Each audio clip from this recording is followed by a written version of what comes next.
Welcome to Missing the Magic, your husband and wife Disney duo. Michelle is the pixie dust optimist, cheering for warm churros and stunning fireworks. Joe is the grumpy realist, calling out lines and prices that miss the mark.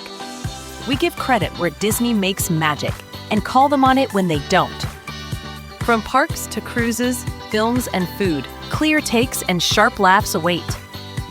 Skip the fluff, keep the fun, and get tips for a smoother trip. Grab your ears, bring your backpack, and let's find the magic together.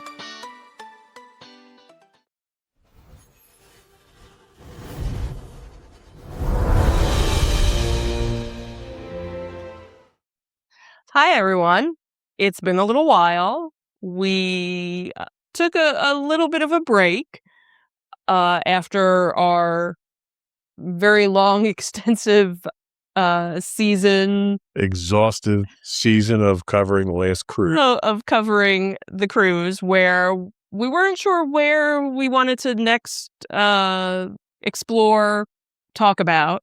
Had a lot of topics we wanted to do. We just didn't know how we wanted to cover those topics. Right. So one of the things that I guess kept coming back and popping up was the Disney stores. So that we started doing some research on it and thinking, okay, that would be our next well, because you have personal history with it. Right. We have family history with it. Right. We all miss it, so it fits well with missing the magic. Right. So that's made that's sense. what we're gonna go with. We're gonna break this up into two episodes. The first one being some of the history behind it, the highs, the lows, the competitions that came about, and where they stand now. And then our second episode will be more of my personal interaction, our family interaction with it, what we miss about it, and kind of go from there. All right. All righty.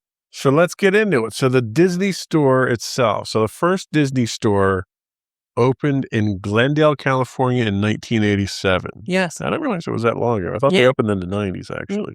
Well, I think by the time they got around to other parts of the country, it was the early 90s. Makes sense. It kind of started out there, not too far from Disneyland, from Disney Studios. It was kind of a test to see how things would go. So what was the purpose originally for the Disney store? So the purpose, I think, they wanted to get that Disney magic out there to more people. At the time, going back, when you think about it, even much more earlier than that, Disney has always been known for merchandising. That was, the first Mickey Mouse watch. Walt Disney had his ideas of, the Mickey Mouse doll and things like that. So then when the parks opened, that was really the only place you could get quality Mickey Mouse or Disney items. You couldn't just go to your local store and get a Mickey Mouse shirt. If you saw somebody wearing a Mickey Mouse t-shirt, more than likely they had gotten it at Disney World or Disneyland, or a family member had gotten it for them. And they were a status symbol almost. Yeah, definitely. Yeah. So when Michael Eisner became, the president of Walt Disney Corporation, or the Disney Corporation at the time, he was trying to branch out and try different things. And the Disney store was one of the many ideas of how can we get this magic out to other people? We have people that always want to come to the park, but how do we keep it alive once they've gone home? And that's really, I think, what the idea behind them. And the other thing to consider, so up until, in the 70s when it opened, into the 80s, it was an exclusive experience. Mm-hmm. And it was a high-end experience. Right. In the 80s, when Eisner came in, they started trying to market to a larger audience. Right. You started getting the discount resorts at the parks. They started trying to pull people in there. Yeah. And then the stores became an extension of that. Right. Absolutely. It was It was a tool that they used to push the parks, but it was also a Right. way to get more people into Disney. right. You might not have you might have somebody that never thought about going to Disney before, but now that they went to their local mall, they almost felt like they were taking a mini Disney trip and, oh, here you go. You want to buy Disney dollars? Well, here's currency that you can use in the Disney store as well as Walt Disney World and Disneyland. Oh, you need park tickets? Come on in. Yeah. We can No. do that too. That's a good point. You mentioned that these were fixtures in the mall. Mhm. I mean, they had a couple that weren't in the mall, Times Square and Well, down those Disney. opened they later. were later, yeah. Yes. But these were mall fixtures. They were almost destinations Yes. for you at the mall. Yes. And a lot of malls depended on Mhm. these. Well, and there was also, and I didn't get any of that in my research, but at one point they had actually branched off into the Disney Diner, where it was a Disney store with a fast food restaurant attached to it. There were only a handful, and I think they were only in California, and they didn't last very long. So that was another evolution of trying to bring more magic, and that one kind of flopped. But at the inception of the stores, they were basically your gateway drug into Disney. I mean, really, that's what they Absolutely. were. Absolutely. You'd walk in and you'd hear the Disney music. You could look on the big giant screen that they'd have. They would be playing various different clips from animated movies, live action movies. If there happened to be a new movie coming out, there might have been a trailer for it. You had the big giant plush mountain. But they which weren't was- doing like organized events at this point. It was just a destination. Yeah, from back in that time, it was basically you just went to the mall to shop. The other thing too is back then there was definitely more of an emphasis on all around merchandise. It wasn't just kid stuff. There was a kids section. Obviously, the big giant plush mountain of plush animals was there, but there was the adult section. You could find adult clothing. We had I worked there, by the way. Spoiler for no Spoiler. I worked there at one point. There was a watch display. There was art that They had artwork. They had high-end collectibles. There was Right. statuettes. So it was again. I remember taking my niece there in the early 90s, and they had like an exclusive doll set. Right.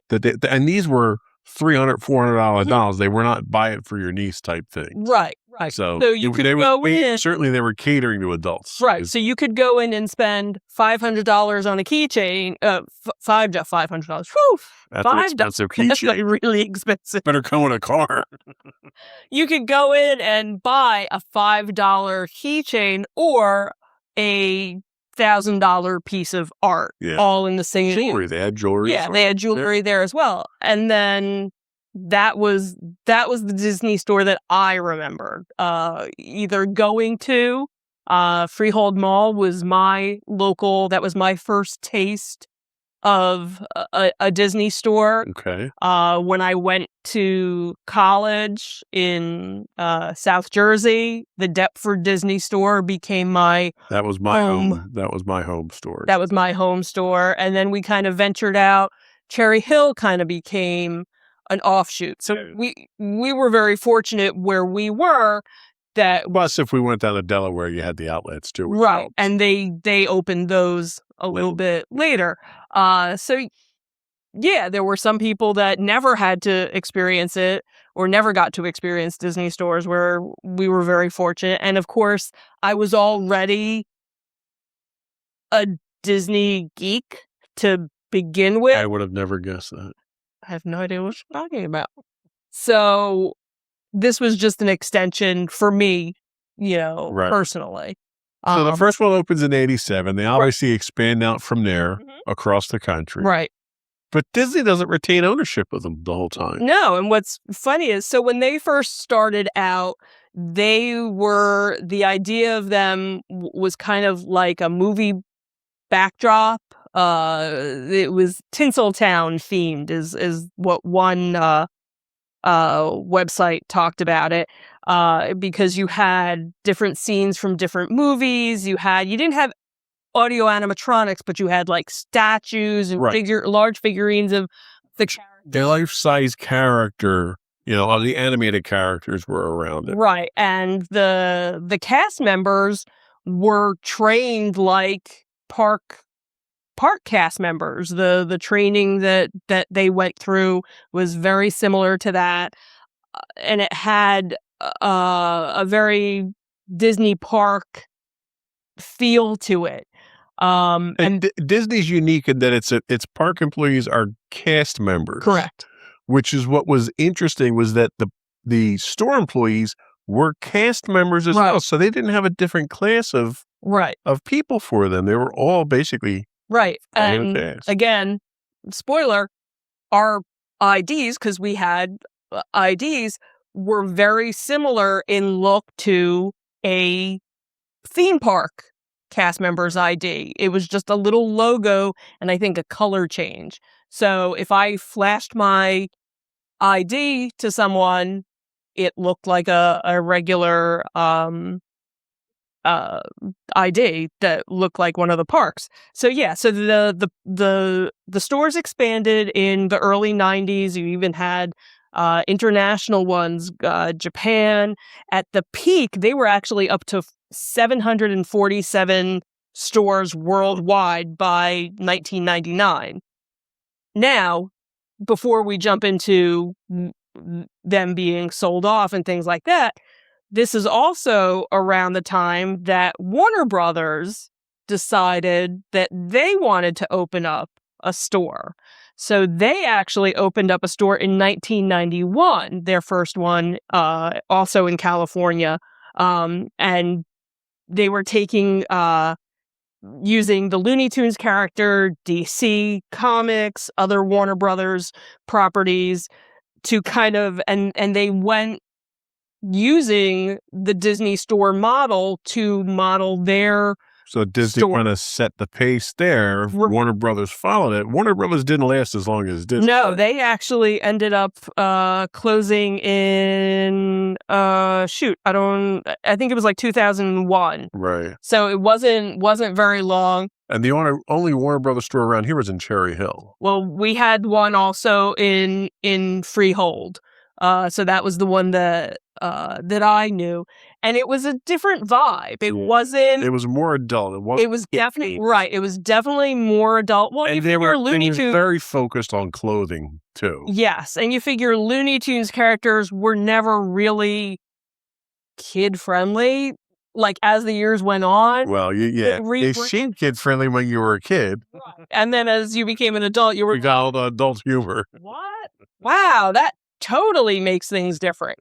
So and you have to remember, I also worked at Six Flags at the time, which was owned by Time Warner. So we didn't really have. You would have thought we would have had more tie-ins with the Warner Brothers store, right? But we never.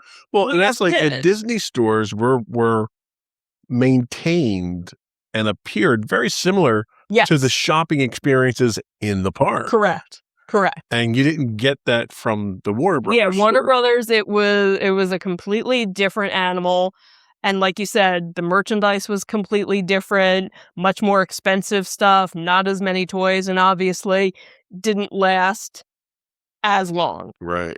So around the time that Warner Brothers closed, Disney actually sold off most of their stores to the Children's Place, which until we talked about prep for this podcast, I was completely unaware. Yeah, I had no idea. So Children's Place came in, rebranded things a bit, but then Disney actually bought back the Disney stores in 2008 and basically relaunched everything, which with a new feel to it that was kind of inspired by the Apple stores. Right.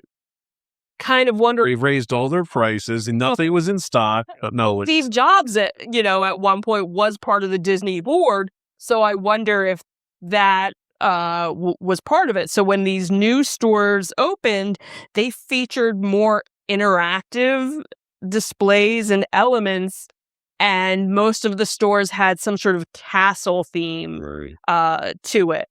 We definitely got to experience that. The Cherry Hill store, that was totally the first to redo. Yeah, redid it. The Deptford store did redo. They didn't have as much. Yeah, so they moved from one suite to the next over. Right. They didn't have as much room as Cherry Hill. Right. But they did everything that they could in the space that they had. Right. So you would definitely walk in, and by that point, it was probably, I don't know, would you say 80% children? Yeah. Merchandise at 20%. Like maybe you could find some merchandise that was geared towards adults, but by a lot that of it was point, kids' clothes, kids' toys. Right. Now, I say toys, they had a Star Wars section. So not kids' toys necessarily, okay, for some of us. Right, and that's the thing is there were definitely, but you didn't find, by that point with the rebranding and stuff, you didn't find the expensive you didn't stuff. The collectibles left, the jewelry left. Right. You could find watches, but there were lower end watches that were kept, in an isolated cabinet by the counter. Right. And occasionally they would have series, like the doll series. Right. So the doll series was specialized to the Disney story, and they would release a different doll each month to get you into the store. That was their way of getting into the store. Right.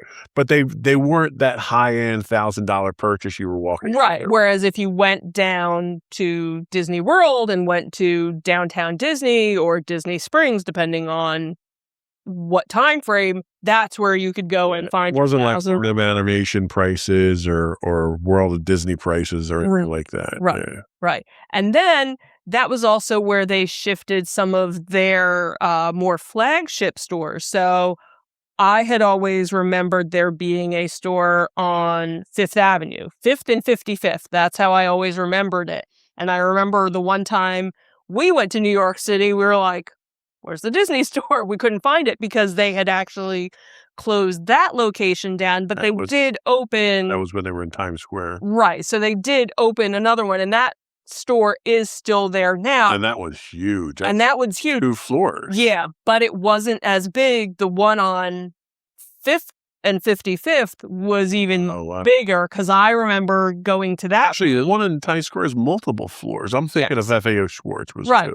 Right. But the original Disney store in New York was multiple levels too, but I remember them being much wider. It is in a narrower space. So but they still have it.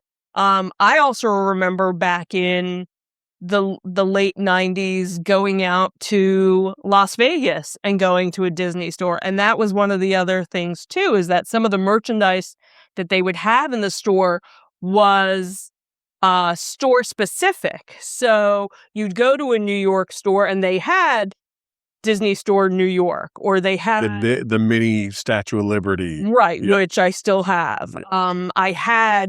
I might still have it somewhere. I have a Disney Store Las Vegas shirt. So it kind of became what Hard Rock Cafe at some point, that's a good where it was, go to this store and get your T-shirt that has this. Like our daughter, every Ocean City she goes to, she has to get a hoodie at. Not anymore, unfortunately. So they shifted, they changed some of their stores, and then we saw the shift from digital and parks. So you had these 700 stores all over the world, and then slowly stores started closing, and the online presence became the big deal. That wasn't unique to Disney. Right, exactly. A lot of retailers went through that. Even like your Walmarts and your Targets, your traditional walk-ins, all switched to an online. Because, let's be honest, it makes sense. The overhead required to run an online store, you can sell just as much as you normally can, and it cost you a tenth of what it costs to run a store. Right. And if you went into the store and went, hey, I'm looking for such and such, the cast member would probably be like, well, if you look online, you can find this. So that became the big push where the Cherry Hill store closed, the Deptford store closed. There were few that stayed open. Then there was a shift, and I don't even know if this is still a thing, so forgive me for not checking this, but they were partnering with Target at one point. So the idea was the Disney store at Target. Very similar to what Toys R Us did. Right, with Macy's and things like that. Your little mini pop-up stores. Right, and I think the closest one for us was somewhere in Philly. It wasn't even... Well, no, because remember we hit the Target in, I don't know, where the old Fuddruckers used to be, and they had a Disney section in there. See, I don't even remember. Yeah, there's a small, because they had the shirts, they had the toys, all well, I remember when I had looked up to see at the point where, oh, here's where your closest one was, Philly became the one. The other thing that had opened, I guess it was probably sometime in the 2000s, was the Disney outlet stores. So those kind of popped up because the whole outlet store craze popped up all over the country. So Disney decided, hey, why not? They had always had them down in Florida, not too far from the parks. But then they started popping up in other places. There was one in Jackson. Mm-hmm. We had that one that we used to go to. But Rehoboth had one. That was actually, I think, the closest one at first that opened up around here. I remember actually I'm going to drive 3 hours to go get discount Disney. You know you're a Disney, you know you got a problem if you're doing that.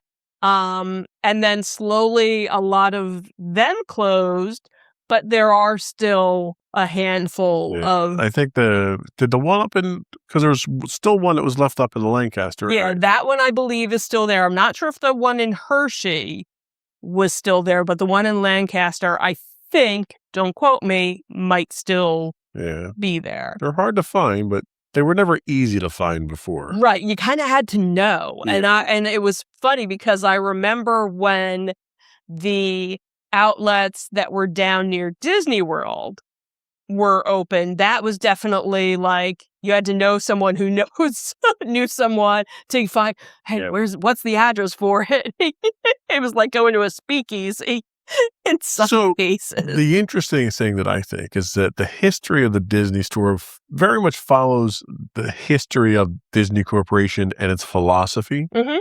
You know, when Michael Eisner came in, he wanted to reach a larger audience. Right. They made changes at the parks. They certainly made changes to their movie lineup. Right. They made changes, with the Disney store and stuff. Then we saw a shift, fairly recently in the 2000s, 2010s, where Disney wanted to move back for some reason, and they still haven't articulated. They want to move back to a premium experience. Right. And while you can make an argument that the people that come in that stay at the more expensive resorts are a higher margin on profit. Correct. It's a much, much smaller audience that you're catering to at that point. Absolutely. So from an efficiency standpoint, yes, you could probably make more money off of those people, but there are far fewer of those people than there were of literally everyone else that you were making. Yeah. I may be making 60% margin on the high-end stuff, but I'm making 30%. Well, that 30% maybe made up 90% of your revenue. Right. So Disney struggled for a little bit with some of these things. They certainly struggled with quality. Right. What are your thoughts on that? Well, and it's funny because I think now, because of licensing and other things like that, you can get a quality Disney product not from Disney. Well, I mean, with eBay, you can literally get anything you want if you're going to pay the price. Well, that's the thing. But I'm not talking about like a reseller or things like that. I'm talking about Disney now gives out their license, doesn't give out. This doesn't give anything out. You can go to a Target, a Walmart, a Kohl's. Old Navy now is partnered with Disney. You can get Disney t-shirts at these other stores. You can get Disney sneakers. You can, all those things. See, I think, to your point before, there's no exclusivity at that point. Right.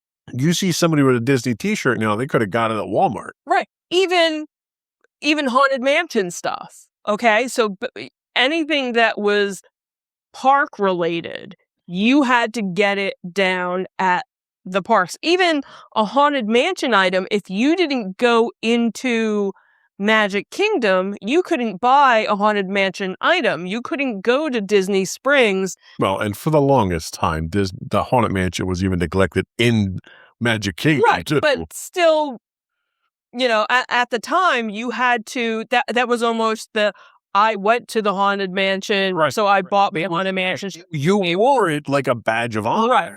Now, Hot Topic has Haunted Mansion stuff.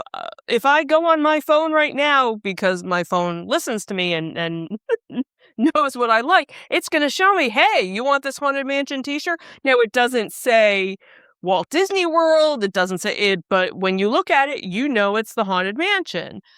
Not all of the rides are like that, so to speak. And now you have all these other companies that have come out and have their version of Haunted Mansion or park-related merchandise. See, and I think the state that they're in right now is a state that they were in. If you're familiar with the history of Disney, very early on when their movies started and their cartoons started coming out, animated features were out, they did their own marketing, but they basically gave the license to anyone. Right. And the quality of the product was so poor that Walt was very upset by that and wound up making all these changes. Right.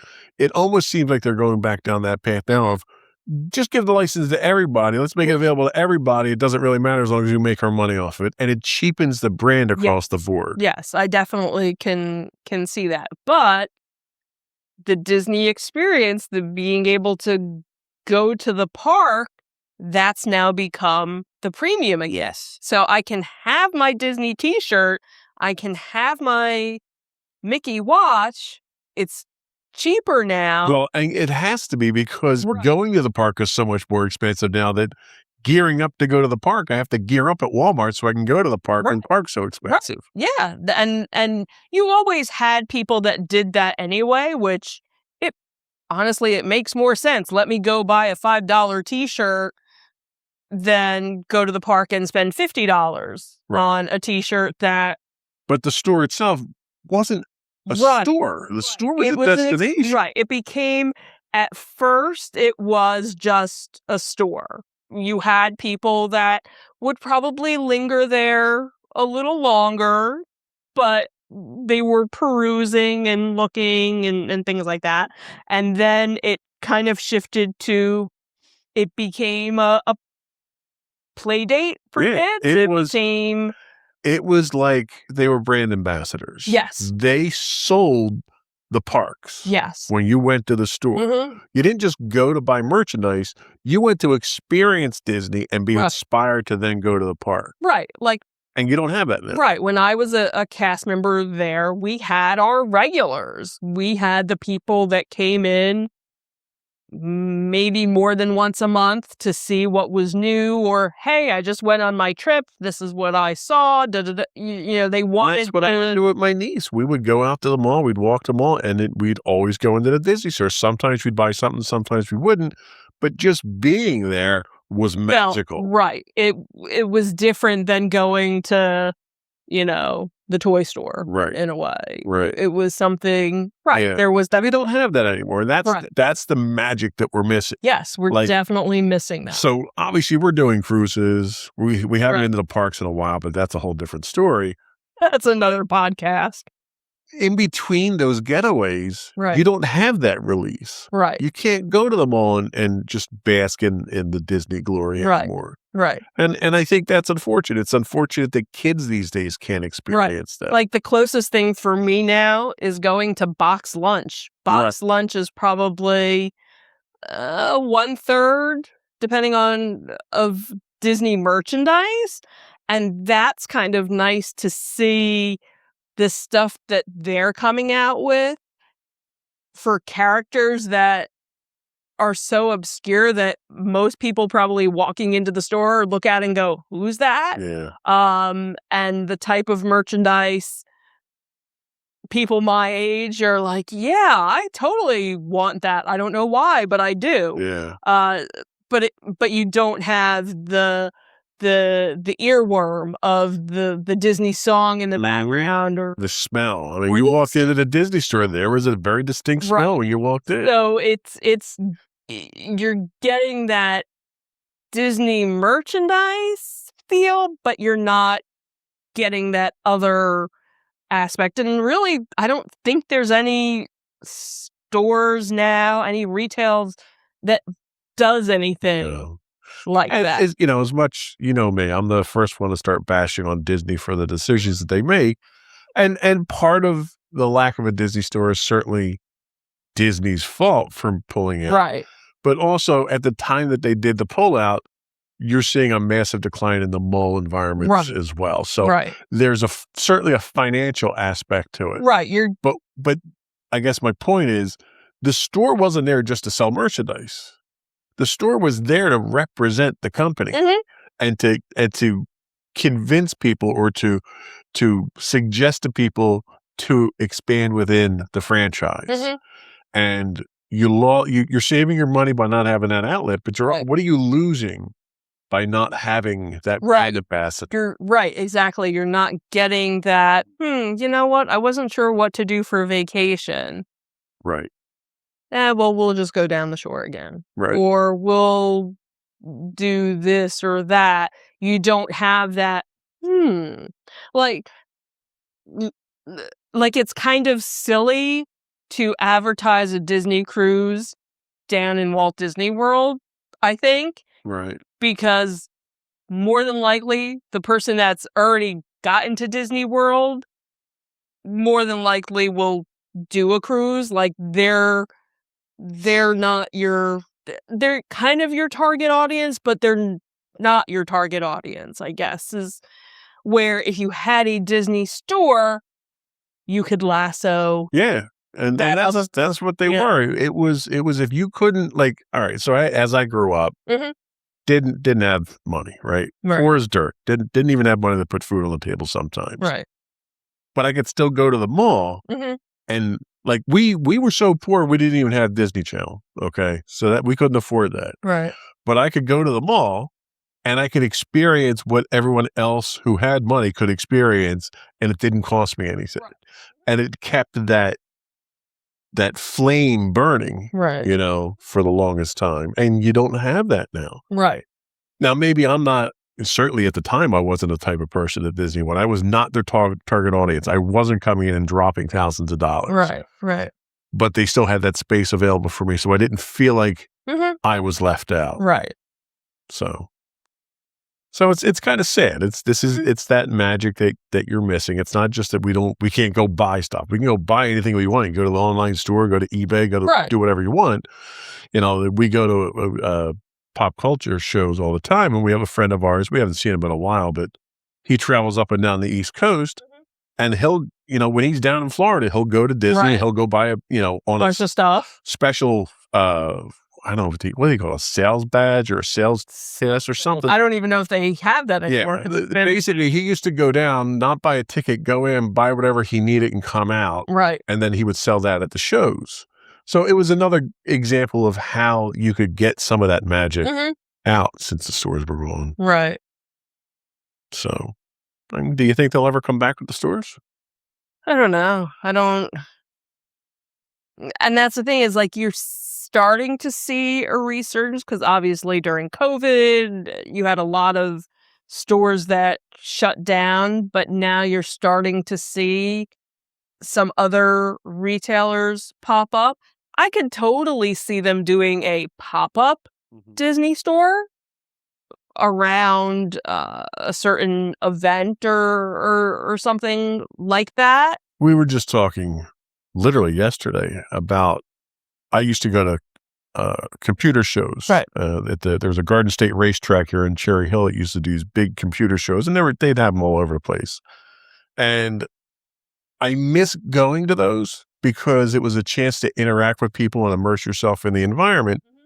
At the time I was going to them, I wasn't making very much money, so I couldn't spend a lot. Right. I can now, so it's probably safer that I can't go.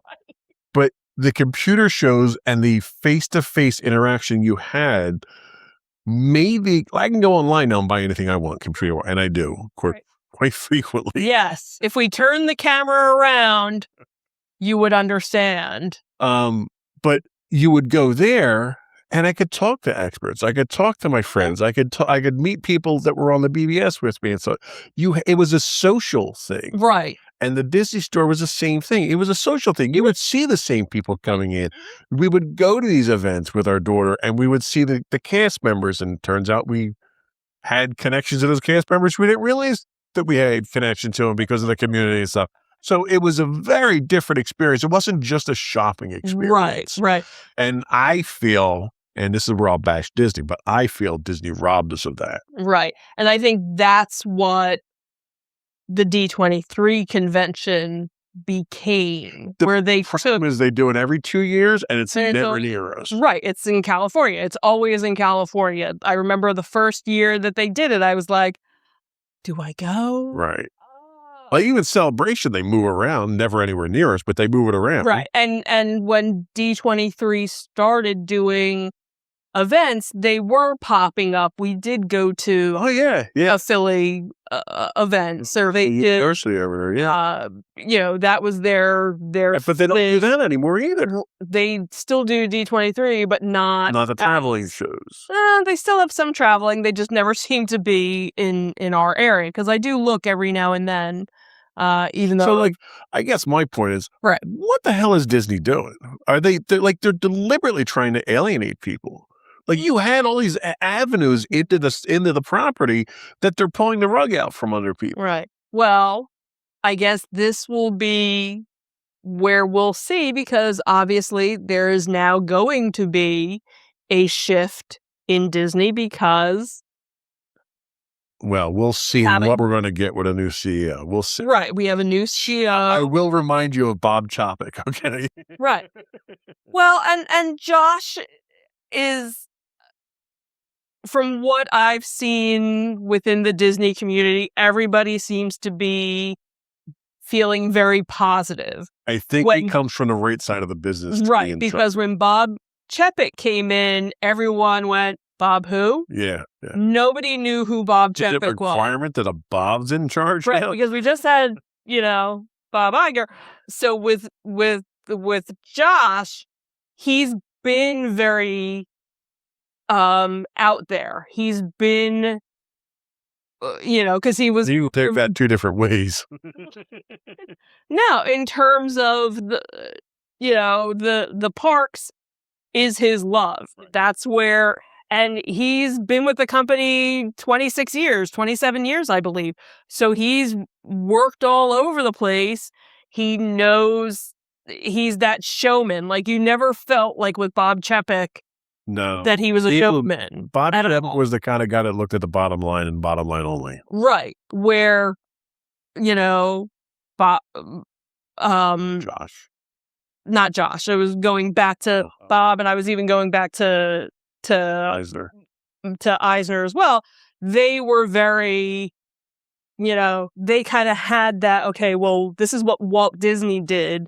I need to be the showman and do it too. And Josh was already doing that as he was president of the parks. Yeah. Like, he was already doing that. So to see him now be the new CEO of everything, I think it's a positive. But what's going to change? Where are things going to be? I'll remain healthily skeptical until I see what it does. And I think a lot of people are. I'm not running out buying more Disney stock. I'll tell you that. Right. I have enough. I'm good. And this is where we'll see.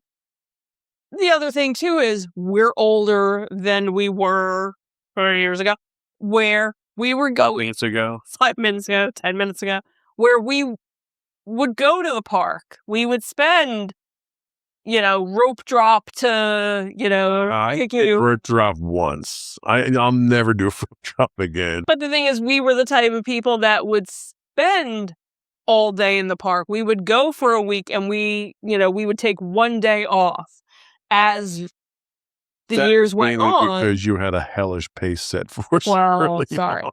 But I don't know if I could do that. I couldn't do that. By the time we stopped doing it, I couldn't do it. Right. So now we've kind of morphed into these cruising people. We're a little old lady and a little old man on the cruise ship now. We're doing shuffleboard. We're not doing rope drop. You know what? I did kind of want to play shuffleboard and we didn't get a chance to. Our rope drop was when they let us into the early seating for dinner. That's it. We're loading up for dinner. We're going to get a photo. Oh my God.